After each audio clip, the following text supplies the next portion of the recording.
Good evening, Tigard. I'm Mayor Jason Snider, and with me I have Chief Kathy McAlpine. We have our police chief here with us this evening. I also want to make sure that you know who else is in the room, not on camera, at least not yet. We have our city manager, Marty Wine, here as well, and I'll talk a little bit about maybe why she's here. And then we have a member of our communications staff, Kent Wyatt, and our city recorder, Carol Krager, are all in the room. So I want to thank everybody for joining this evening. This has been, I think, a very challenging couple weeks for our entire country. There is a lot of emotion. We've received just a large number of questions from our community, which are excellent. Some in response to the statement I had made earlier in the week.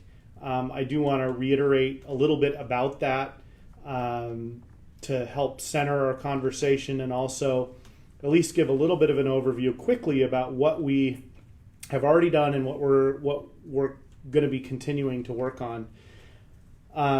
So to start, I want to make sure that the key parts of my statement and challenge to the Tigard community are clear in everybody's mind. And what I said, this is an excerpt from a much longer statement. I am challenging the entire Tigard community to join us on this seriously important journey to accomplish the following. 1, eliminate institutional racism and ensure equity within all city operations and structures. Number 2, eliminate institutional racism and ensure equity within the Tigard community. And then the last is to improve the lived experience of all persons of color in Tigard such that everyone enjoys the safety and privilege that white men do today. Those are the 3 challenges, and I have not laid out a specific path for us to work through this. I've asked for broad community input, and guess what? The community is delivering in the form of hundreds of questions and comments, which have been great. And in my statement at one point, I made it clear that I particularly want to hear from people of color in our community, and I want to thank them for stepping up and asking both great questions and also providing significant input. If we were not in the middle of COVID-19, I think I would have already directed us to be trying to put together a number of large in-person venues where we could have dialogue. I think we're going to have to be more creative about that right now in the COVID-19 pandemic age. But I want to make sure that the community understands the seriousness with which we take this, and particularly the commitments that we've made. I've actually, during President Obama's session yesterday, I actually took the pledge and committed to action, and we've received a number of questions about that, so I want to make sure everybody's clear that that has happened, and I fully intend to make sure that we fulfill our promises. I take that very seriously, so I want to make sure that everybody knows that. I also want to make sure folks know that the chief has already done an initial review of our policies and procedures in the police department as it relates to this is the 8 Can't Wait campaign as well. So that work's been done as an initial review. It's not been shared with the city council yet, and I think there's a variety of things that we need to work through, but she has already started the work to evaluate that. And so all of those things are being set in motion. I also want to make sure that it's clear that we have, and I feel personally, a strong sense of urgency around this work. This may be what we focus on for an extended period of time because we must get it right. We must be committed to it. And I think there's an opportunity in our society and our broader community and in our country to make sure that we really deliver on the challenges that I had put forward earlier. And I want to make a couple comments about those because we've gotten a number of questions from folks about, the beginning of my statement referred really to the Black community. And then I got questions about the challenge I gave around all persons of color, which was the words I used in the last of the 3 challenges. That was really deliberate. It was not a mistake or an oversight. I spent hours and had consultation from probably 15 different people on the statement that I was preparing to make. So that was one thing I want to make sure that the person that asked the question was asking about what they were sort of inferring that I meant only the Black community, and that's absolutely not true.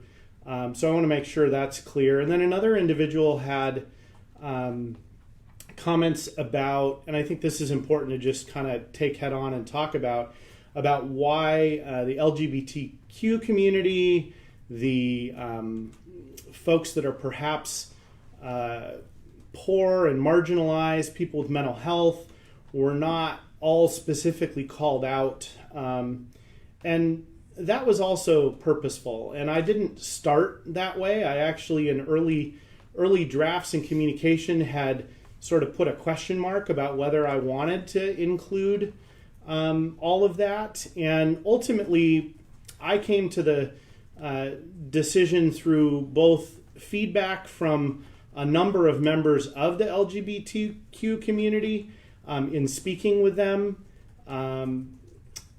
I came to the conclusion that we're at a moment where we have to take on this really specific concern in a bigger way, and to include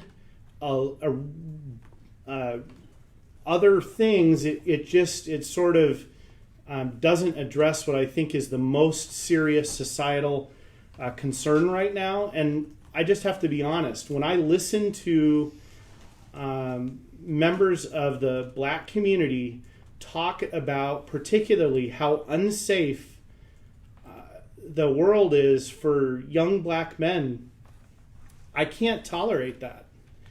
And while my brother is openly gay, and I certainly want to support that community, but when he goes to the mall, or when he went to the mall as a high schooler, he didn't have to worry about whether his hands were in his pockets.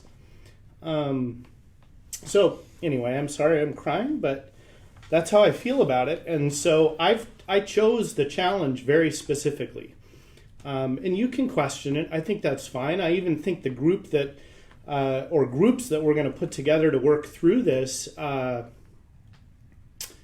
probably need to reevaluate whether those are the right challenges for the community. And I intend to make sure that they're asking that question. I also intend to make sure that they're asking the questions about whether the right people are even at the table and in the conversation, because I don't want to pretend like we have all the answers. I'm looking at the city manager too. I'm not going to pretend like we have all the answers. I think we mostly need to be listening. And that's what the format of this is. We've gotten probably, if you total them all up, hundreds of questions, and we have 50 more minutes to try to address them. Many of them are probably questions that you want to ask or are planning to ask.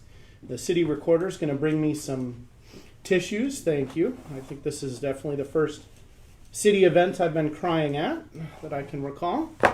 Thank you, Carol. So we're going to start with some questions. One of the most basic ones is where are we at on, and have we evaluated the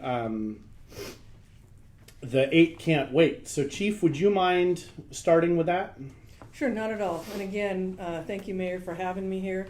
And just to all of you listening, this conversation is going to be ongoing, and it'll be in many forums. And soon, hopefully, we'll be able to meet all of you in a public setting. But keep the questions coming, both to me directly, to the mayor, because I'm getting those as well, so I appreciate that.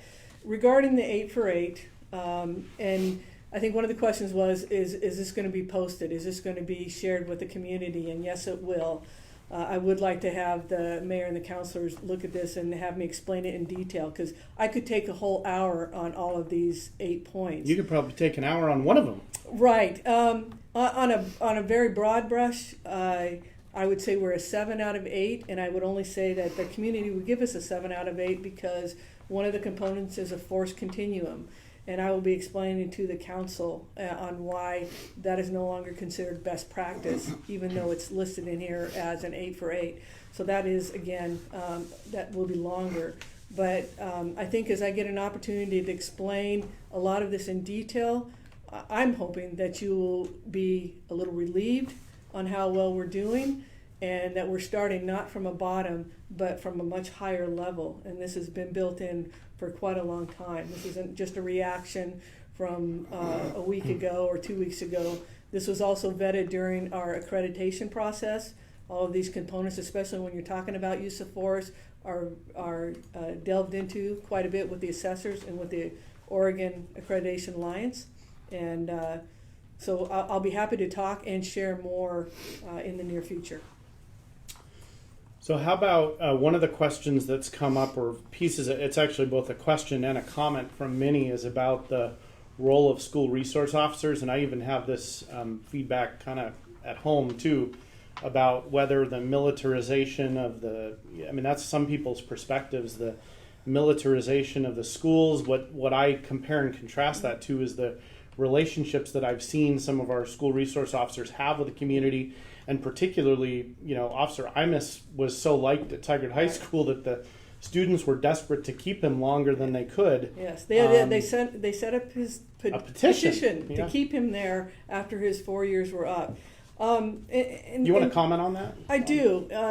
First, I would just ask the community again to evaluate your own community, the size, how you want your community to live, how you want your police department. We are not in an urban city. We're more of a suburb.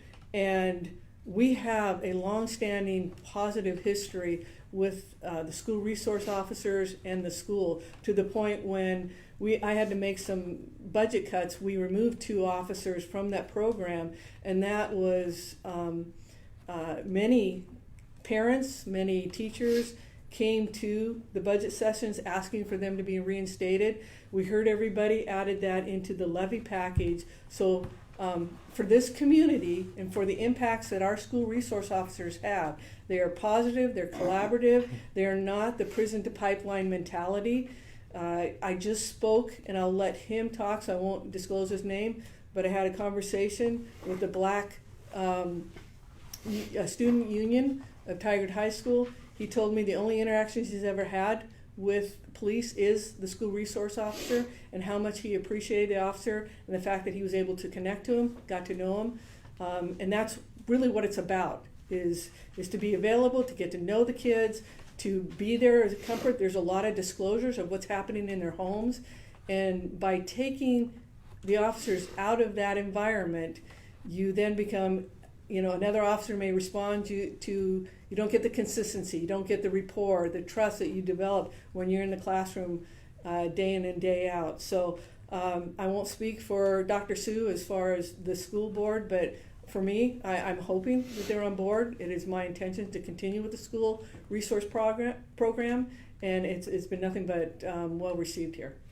I think that with that said, though, we're going into this conversation, and it's going to be a long conversation over the coming months to probably years. And if our community, both with the school district and the community at large, decide that that's the wrong approach, we're going to reevaluate it. I don't think that we're going into this conversation saying, this is exactly how this is going to be. There aren't other options. We're certainly open to that feedback, but I have honestly never heard a complaint or a concern about the approach and performance of any of our school resource officers over, close to 20 years. And so, I don't I don't want to conclude that just on our own that somehow that program should stop just because it is viewed by a few as a potential problem.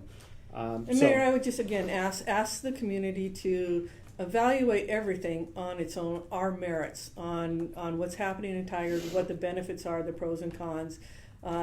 Minneapolis has their reasons for their decisions for their school board. Portland has done the same. If those same reasons apply here, then I would support any decisions that we make. I would submit that it doesn't, not from anything I've ever heard. And again, would like to just evaluate that and have a conversation with the community and the school district. So questions about, here's an interesting one. Has the city ever done any research or considered having, it says consideration into community-controlled alternatives to our armed police force. So I think I take that question to mean not having an armed police force. What is there any info you can share with that on that?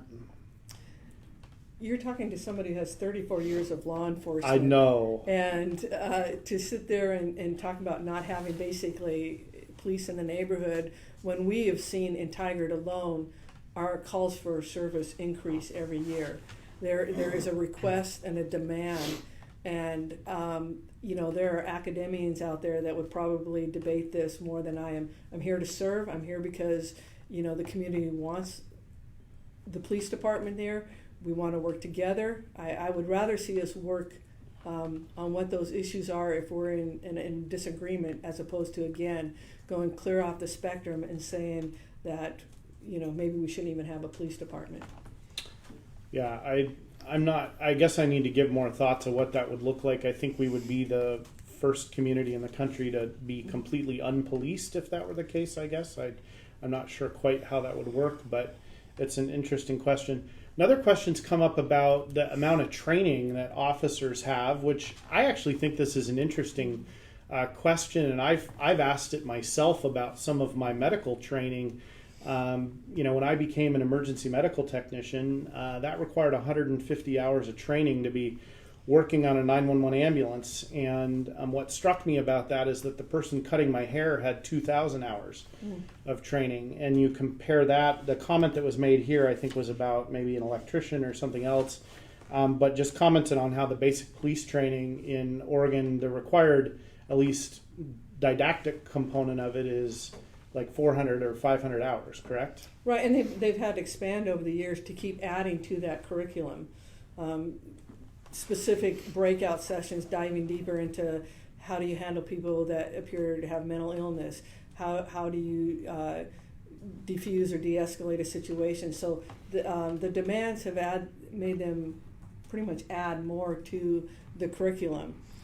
But that's the academy time. That is academy time. time. What is the amount of time in training realistically look like typically after coming out of 500 hours of just sort of book learning, if you will? Sure. Book learning plus. I know there's some other activities. Yeah, each officer that successfully graduates from the academy then goes into a 16-week FTEP or field training program, and they're designed to gradually add on to each week that they do, and it covers all of our policies. It covers, everything they learn in the academy and how does Tigard perform these.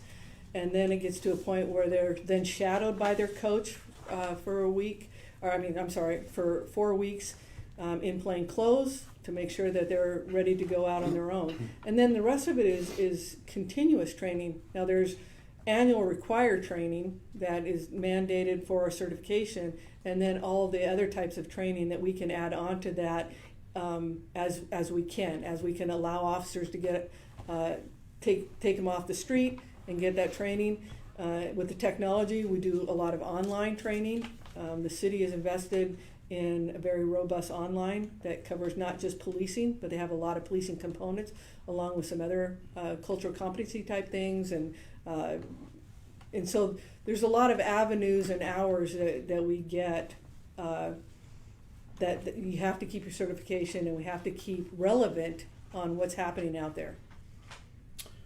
So how about this one? Can you share, and this question I see both has come in on the chat, and then also we have received previous questions about just what Tigard's Police Department's policy is on the acceptable use of force. Can you just outline that?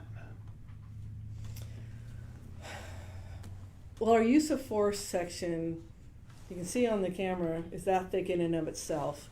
And it all starts, and I really want to talk to the layperson as opposed to getting into it. But if you're Googling or want to see it, the best is Graham versus Connor. If you That's look a at court case. That is a court case. That is what all police force is evaluated should it get into the court system. When it's evaluated under excessive force and all that. But it has to be, was it reasonable, the officer's action, and was it necessary?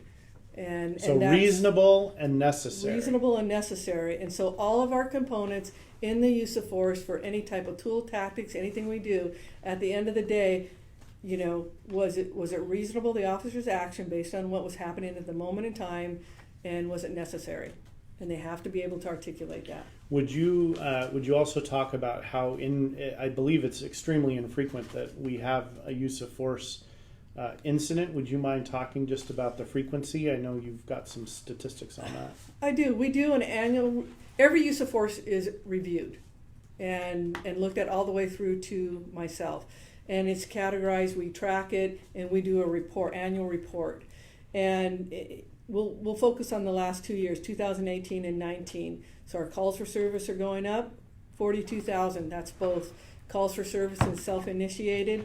It was less than 1% that force was even required. In 2019, 38,000 overall, and it was 0.14%, less than 1%, resulted in a reportable use of force. And our lowest threshold for reporting force is if I pull out my weapon or I pull out my taser.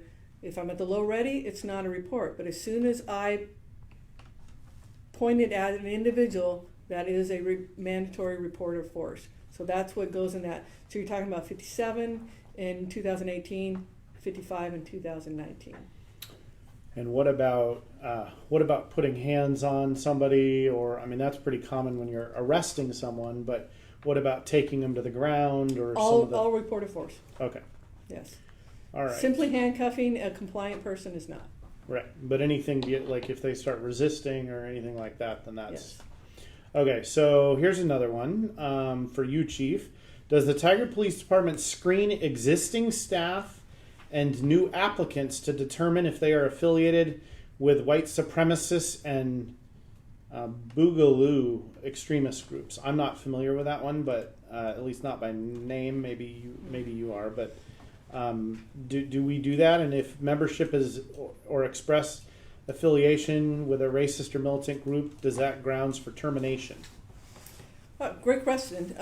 We do a very rigorous background check, and that is contacting family members, your historical, any affiliations, any demons that might be there, and if any of those were able to pop up, no, we wouldn't. Now, ongoing, we don't read background people as they're now hired on. If we become aware of a concern, somebody posts something on there showing an affiliation, we would get that as a complaint and we would look into it and investigate from there. And there are any number of outcomes that could come out of that. But if you're talking about an extremist group or anti-racist, that's going to be a big concern. And then there would be a due process for that.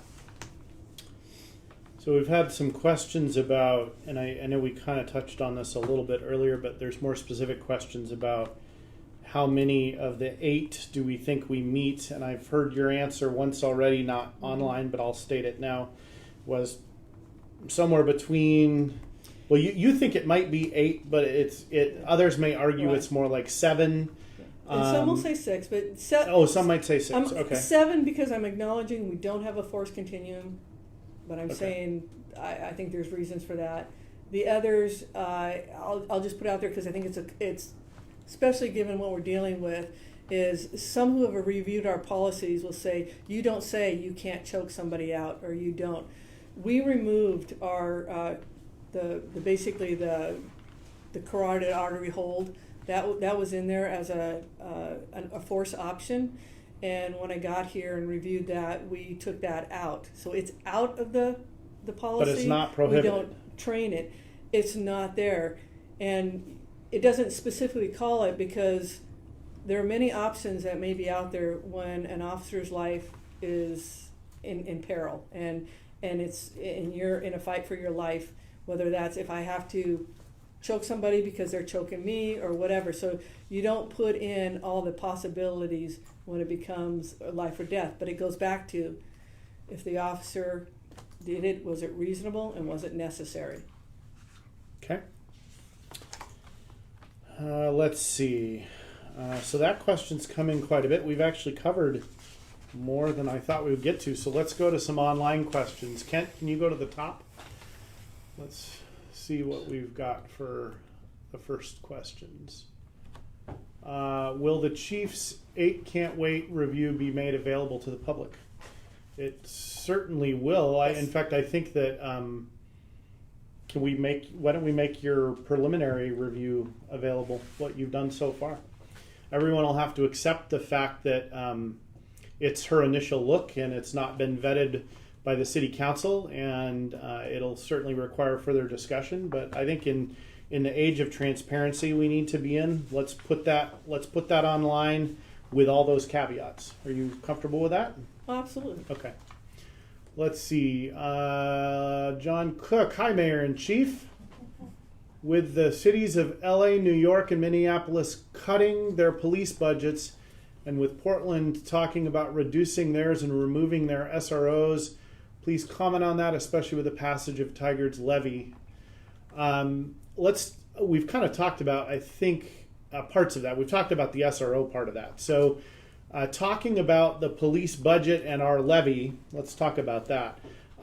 We have been in a situation over the last, I would say, decade of continually eroding services in our police department. We've just made a pretty compelling, I think, case to our citizens, and that's why our levy passed, in part. And I think that that's really important to understand, and also realize that there's a component of making sure that you have well-rested, well-trained staff that are not tired when they're responding to crises.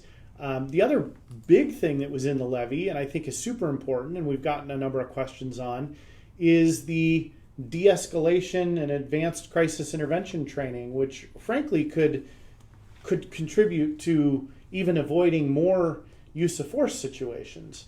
And I don't know if you want to comment on that or not, but this is really robust training, and we've not been able, from a financial perspective, we've not been able to get very many officers to that in the last number of years. And so one of our commitments with the levy is we priced in making sure that could happen within a couple years for all the sworn personnel in the department. You want to comment on that, Chief? Sure. First I'm going to talk about the staffing, though, very quickly. Since I've been here for 3 years and evaluating our staffing levels, our calls for service, talking with the city manager, the council, and the mayor regarding our needs. Again, when you were talking about other cities and they're deciding to not, I don't know where they started from. If they have an abundance amount of officers and they're cutting the budgets, we were getting more calls than we could handle. And as the mayor, you alluded to, is not only fatigue, but when you're all of a sudden making decisions to go into a domestic by yourself because your backup is too far away, that's when you get into those cases where I'm now forced, perhaps having to use force because I put myself in a one-on-one situation where it might not have happened if you had 2 officers and 1 person. So from a complete safety standpoint, you have to be adequately staffed. And then part of that is training is a luxury, and as we talked about, there are certain things that are mandated. advanced crisis intervention de-escalation is not a mandated training. It's not a core It thing. is not. Probably should be. Many would advocate that is probably as needed as many hours as you do your firearms, because you're using your verbal skills more often than you ever are your firearms. And I agree with that, and have asked the community, but asked the council to show that as an important thing. And that's at least 40 additional hours the first year on very specific scripted training. Again, if people want to educate themselves, it's the Memphis model. It is the only one that you would receive actual certification in crisis intervention techniques. It goes into not only things we use every day, from our mere presence to our tone, the key words we may say when somebody's in crisis, what might set them off. And you have mental health experts that are there teaching the officers.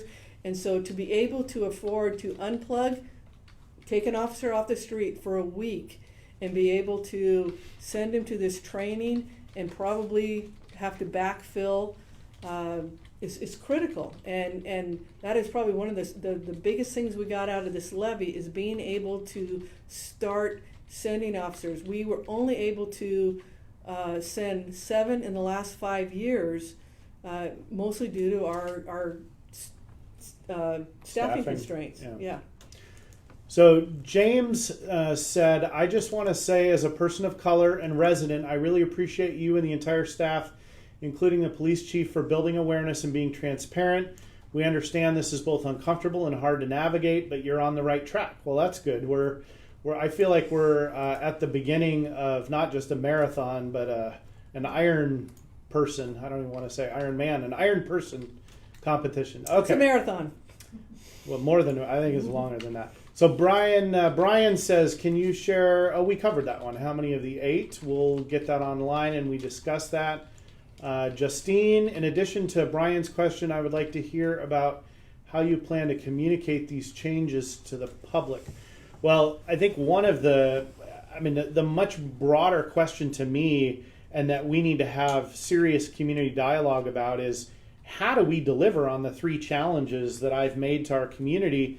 How are we going to do that? What exactly are we going to do? And then certainly that's all got to be communicated. I mean, that's a key piece, but we got to know what we're going to do, and we need the community to inform that, from my perspective. And I would just say, to answer to Justine's, is there are a variety of ways that people like to get their information. Some want the face-to-face dialogue. Others, like this, are accepting or willing to do virtual and actually appreciate it so that they can be home with their family or kids or at work or wherever. Others want to see it in writing. And so I'm just acknowledging that I believe we'll be communicating on many platforms and as many times as we need to. All right, so we've got some questions from Morgan. Good to hear from you. Let's see. There are demands across the country to defund police. We kind of talked about that a little bit earlier. I'm not, I know what those words mean. I'm not sure what exactly, and I've certainly heard the demands. I'm sure that'll be part of the dialogue. I'm not sure personally, as a mayor or as a resident, exactly what that means. Like, if that would mean we would no longer have any police, and there would, I don't know if we would be, like, would we be rejecting all law enforcement? I don't know what that would look like in an organized society that's not, and one that's sort of run by anarchy. But I am open to listening. I should be clear about that. I want to hear more about that. And I just, as the way it's written now, I'm not sure exactly what it means, unless what is really being meant is just spend less on police. That message I certainly get. I'm just, defunding it to me means there'd be no more police. Let's see. So yes, we just passed the levy. We kind of covered that. The next question from Morgan: are the names and official disciplinary actions of all Tigard officers who've used excessive force available? So is that public information? No. Currently? Okay. How much of the city budget goes to police? That's an interesting question, because we spend a lot of money on things like building capital projects. I think we could get an exact answer to that. I think the city manager might be looking it up right now. But, you gotta, if you're not in this stuff every week as a city councilor or a staff member who deals with the budget, you got to put this in context, because it may actually seem like a smaller number, but that's because we're building a water system or building a reservoir. So if the question is more about how much of our general fund, which is our discretionary spending, goes, that's probably a different question in context as well. Let's see. Why does it? Mayor, may I? Yeah, go for it. It was such an abrupt answer by me when they were asking about official disciplinary actions. Yeah. And all of that on excessive force, and I said no. We're governed by public disclosure laws, and you will see if somebody was terminated because of excessive force, or if there was a lawsuit and that was covered and reported, then those things. But what is governed by us is public disclosure laws. Yeah, and so those could, these are all, I think right now we're in a moment where all of those things, all those things can be in flux. I don't know, what kinds of actions the state may take or the federal government may mandate. I just didn't want to give the appearance that I'm saying no. Well, when people ask, so you don't do necessarily a lot of these with me, but I just try to be frank with people and give them the honest truth. So if the answer is right now they're not, they're not. Let's see. Kareen, why does it take 5 SUVs full of law enforcement officers to detain 2 intoxicated people? I know that there's not going to be more than one, unless they're in training. There's not going to be more than one per SUV. So I'm gonna say I'm thinking the full means one or maybe an officer in training as well. So 5 to detain 2 intoxicated people. Any comment, Chief? Yeah. You have to evaluate each situation on its own merits. That, by its simple, would sound like that's overuse and just too intoxicated. First of all, we don't. I would be asking, give me a time and date, and I can look it up. But you're talking. What did we get? What did the call come out as? Because you would be surprised what we're being told, the incident that's occurring versus what's actually happening. Exactly. 5 SUVs. They could not necessarily all be Tigard officers. So again, many of our adjoining cities, again, depending on how the call comes out, could be, and they may continue, even though officers are on scene, until they're satisfied that everything's under control. So it would just, each call has to have its full depth of context to be able to give an intelligent answer on that one. So body cameras is the next question. This has come up a couple times, and I know we just had a discussion about it at the budget committee 2 weeks ago. Actually, I think the weekend before the very unfortunate death of George Floyd, that I think horrified all of us. Do you want to comment on where? I mean, we have a lot of cameras, but we do. You want to describe what we have currently? Now? For over 10 years, the Tigard Police Department has had in-dash cameras. So that is anything that is occurring outside of the car, or when you're transporting a prisoner or have somebody in your car, you switch to in the car. So it'll cover anything, a traffic stop, activities out on the street. Then we do have body-worn cameras for our canine handlers, all of our school resource officers, and our motor officers. So we have quite a bit. We've costed it out as far as switching, because we are at the end of life for our dash cams, and it was a matter of, should we continue with the dash cams, should we transition over to body-worn cameras, and or have both, which is obviously in an ideal world. What we came with, this was prior to the levy. We were saying it's far more expensive to switch to a body-worn camera, mostly because it requires additional support, both from IT and property and evidence, to take all of that video in. It's a lot of evidence. It is, and because you don't know it's evidence, so you have to keep it all for a period of time, and so at that moment in time, we were going to go ahead and replace the dash cams. And I think we haven't committed, given the sentiment that I'm hearing in the community, given what we just saw out there. I think all of us are revisiting that and looking at the cost analysis versus, again, more transparency in a broader sense. So we have them, we use them, but I think we can expand. Yeah, we were on the phone, I think, earlier this week, and you made a comment to me that looking like it's time to revisit that discussion that we just had. Yes. We just made a decision. And we always got to reassess. Yeah. And I've tried to be very respectful of the city and the community's money. And in my first 3 years, that body worn camera has never been asked by a community member or requested. And like I said, we've always had types of cameras, but that has, just this week alone, just the last couple of days, our community is asking, one, do we have them? And two, we should have them. And so I've always said, when the community is asking, then we need to revisit this. So Becky asked, has Tigard been approached for a peaceful protest like Tualatin? And my answer until earlier today was I hadn't specifically heard one, but I actually got, this is kind of funny, we got a request from a King City resident. She contacted me directly. She actually thought she was a resident of Tigard. I think she thought King City was a neighborhood. Sorry, Mayor Gibson and all of the King City City Council. I did share with her that King City is actually a city, but she's expressed some interest. My wife has actually expressed some interest in this. City Manager Wine, do you know of have we gotten other requests around this or other comments?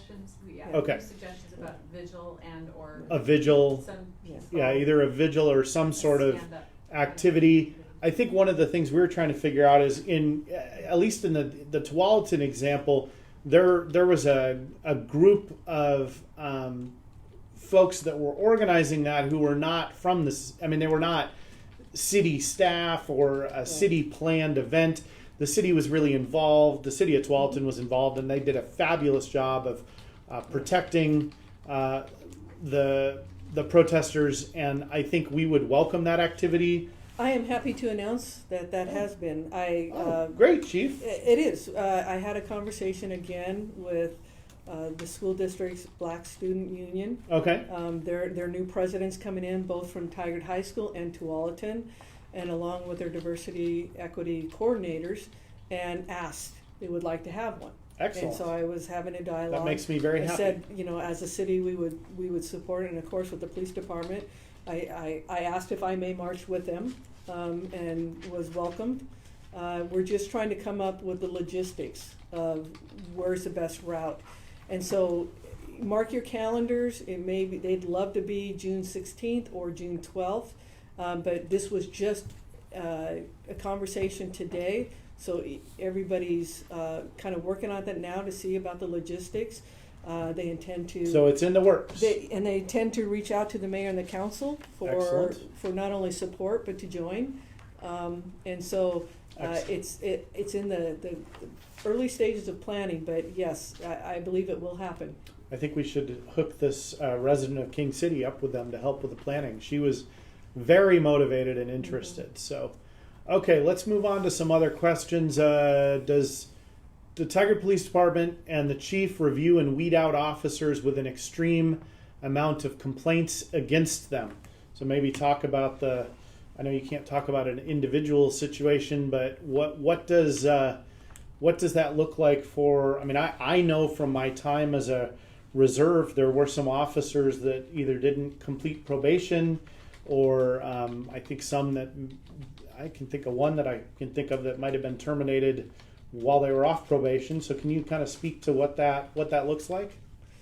Sure. We're all held accountable for our actions, and each complaint is investigated with all the facts that we can possibly get, and then a determination is made. And then an appropriate amount of discipline, if any, is going to be. So if you're talking, somebody could do something where it's one and done. Maybe a lying. Certainly lying is a one and done. Maybe something even off duty. criminal behavior, maybe even some of those excessive force. So those extremes, it's probably going to be a one and done. But some of the others that you're talking about, when you talk about an extreme amount, you build upon it, you could get progressive discipline on certain cases. And I know I'm probably talking more, non-layman terms, so I apologize. But there is a process, there's a review, and if somebody is getting an enormous amount of complaints, all that is taken into consideration. Also, the types of complaints. Is there a common theme? So in other words, if it's always a he said, she said, but if everybody's saying it 12 times, maybe it's no longer, there's a concern. There's there. a pattern. Exactly. Okay, we've got a question. Oh, actually a comment. George Floyd was murdered. Please acknowledge that. I will happily acknowledge that. George Floyd was murdered. Let's see. How will Tigard PD work with the surrounding departments to set a positive example and share what is working well to maintain peace? Chief? Sure. For hopefully for many of you longstanding community members, again, we're not just turning on the light switch. The Tigard Police Department has done a lot of engagement with the community. If you did not know, the last 3 years alone, we've been part of the Building Bridges that has been hosted by the Muslim Education Trust, but it is all about police interactions with communities of color, implicit bias. We have officers go to it. I'm certainly there, part of the steering committee, all 3 years. That is coming up, so look for an advertisement on that. And so we were always doing that. I mean, you see us on social media, how we interact with the kids, especially during pandemic, whether we're doing the bedtime stories. We've had over 3,000 people tune into those bedtime stories. We do parades when kids can no longer have their parties. That's just during the pandemic. There have been many more where I've just received thank yous for just how an officer handled a call, or they returned a bike. I can tell you in big cities that doesn't happen too often. And so it is constant. It is always, we're always looking for ways and opportunities. And that's one of the common themes that I heard from officers when they were saying, I've been so busy. I remember when it was slower, I could actually spend 30 minutes on a call, or we could talk about crime prevention techniques and all of that. And I feel like I'm going call to call to call, and I'm not giving them the level of service that I'm used to giving or they deserve. And that, again, was a kind of a call for action of why we wanted some more officers, was to be able to give the level of attention and service that people require, which is in that education, preventative stage. So we had some questions about the de-escalation training. I think this may have been someone who joined a little later in the conversation, so we'll reiterate it. They were wanting us to confirm the levy will allocate funds to de-escalation and crisis intervention training. The absolute answer is yes. That, from our perspective, was a critical component, and actually the chief identified that as a critical component more than a year ago of something that we wanted to make sure our community had to try to prevent escalation of force and to resolve. We are in, I think, the other conversation that needs to be had here that's not just about, it's not necessarily about about people of color only, but just about how we expect our police officers to do so much social work and mental health work, right? Because institutionally, our country over a 20 or 30 year period of time has absolutely just defunded and not taken care of those groups very well or at all.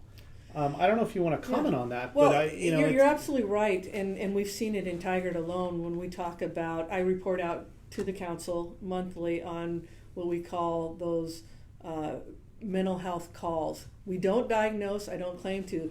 The component has to be that a person appears to be in crisis, or a family member is called and said they're in a crisis, and we can see it, and then we try and track that so that I can tell the council what that looks like and the volume, and that is reported out monthly.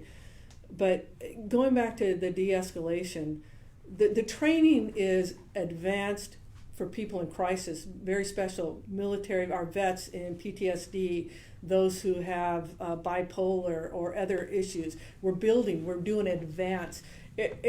All of our training has de-escalation as an outcome. This is what we're doing. My mere presence may be a de-escalation of a scene.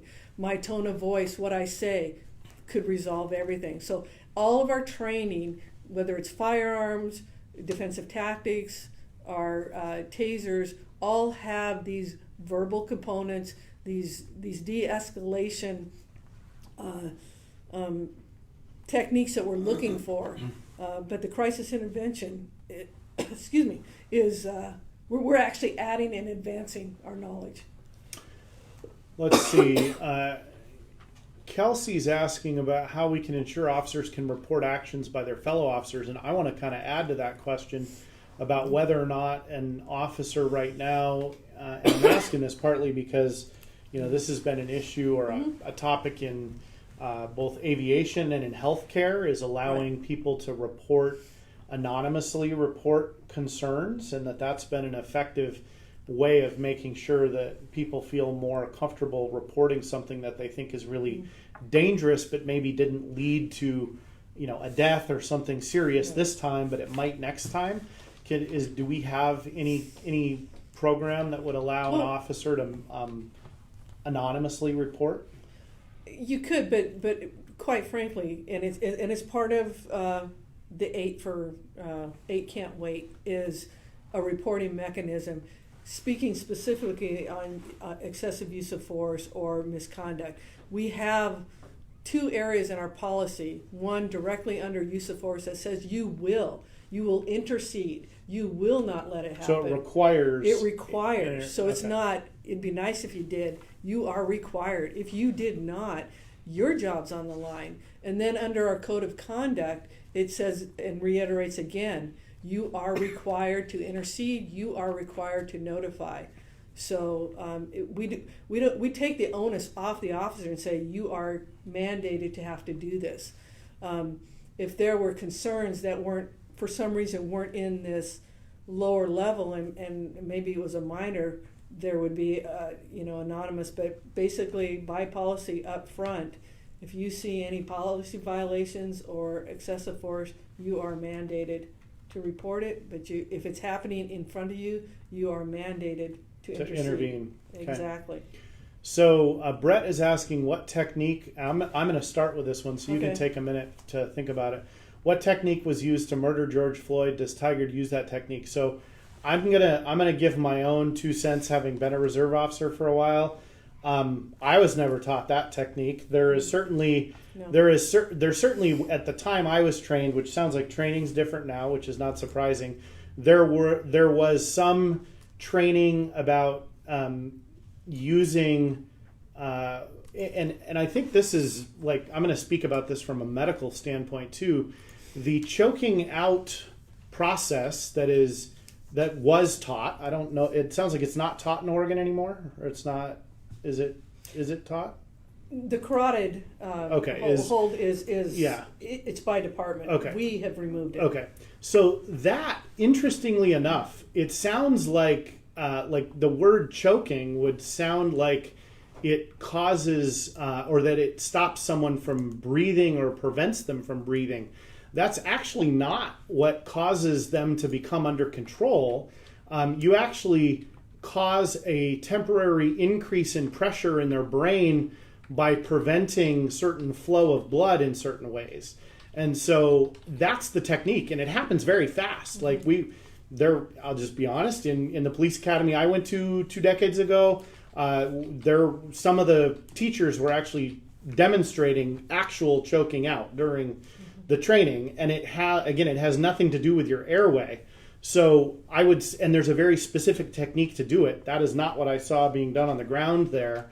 And it also had nothing to do with, I think one of the reports in the autopsy said that he died of asphyxiation, which would imply that his airway was being compromised. Again, not the technique. So I don't know what you want to say about that, but Well, I'd hate to even call it a technique. Yeah, but exactly. That's exactly giving it too much respect. And again, 34 years of policing, I was never taught to put my body weight on somebody's neck. Because again, through all this, that would be considered deadly force. You are restricting somebody's airway. Anytime you do a blow to the head or the neck, you could have unintended consequences. So when you're training, if you're going for that, that means you have to articulate that there was an imminent fear of your life or somebody else's. Now, but we are taught body weight and body leverage when you're trying, because that is probably the least amount of force, is just if I put my body on you to get you contained so I can handcuff you.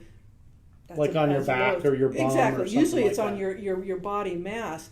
But then again, you have to walk this and go, okay, he was already handcuffed, so what would be the necessary reason for that? And then you would have to sit there and go, the minute somebody says I cannot breathe, all things stop. You take care of the person, you sit them up, you readjust.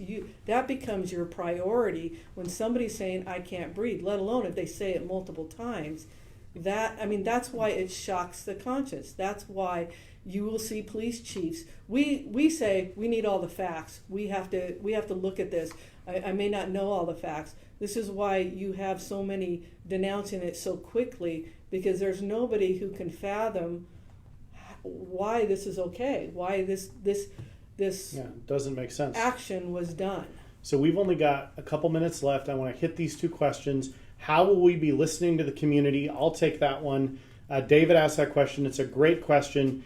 And right now, the question that, if you've seen my statement, which I think you have, because I recognize your name, we are trying to open a dialogue in the COVID-19 era, online, electronically, via email, and then we're going to have to, based on the feedback that we're getting, we're going to have to figure out how to move the community dialogue forward.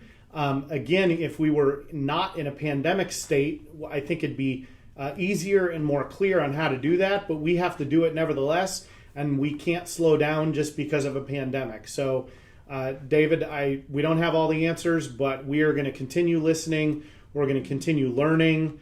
And if you have great ideas about how to do that, please make sure you're sending them to us. And then we had a question from Taylor about whether the Tigard Police have a union. They do have a union. And then the second question or follow-up is, does the police union require Tigard taxpayers to pay for police misconduct cases? Well, no, but if there's a misconduct, there's litigation that happens. And if we are found to be in violation or at fault, it can fall under the city liability, and the police department is part of the city. And so that's why it is so important to have all these policies in place, the training. It's all about the litigation. It's all about, making sure that we don't have these incidences in there. So it's not, does the police union require taxpayers to pay, but ultimately, yes, the taxpayers can pay if we have a action against us in a lawsuit. Yeah, the city right. is who ends up typically being named. Which is why they have such a vested interest, along with the community, on what your police department does. The one thing I'd like to add to David's question about how will you be listening, the listening is going to occur in a variety of forms. Some people are more comfortable in a small setting. I met with a gentleman who asked to talk to me for an hour. He was a person of color and very upset, very disappointed on what he's seeing nationally, but he wanted to support the police department. That was a one-on-one, 1 hour conversation. There are others who would like to have a room and really vet this out. So again, the best we can do for everybody is not cookie cut this and be available in a variety of formats. However you want us to listen to you, what you feel comfortable, and we will make it happen.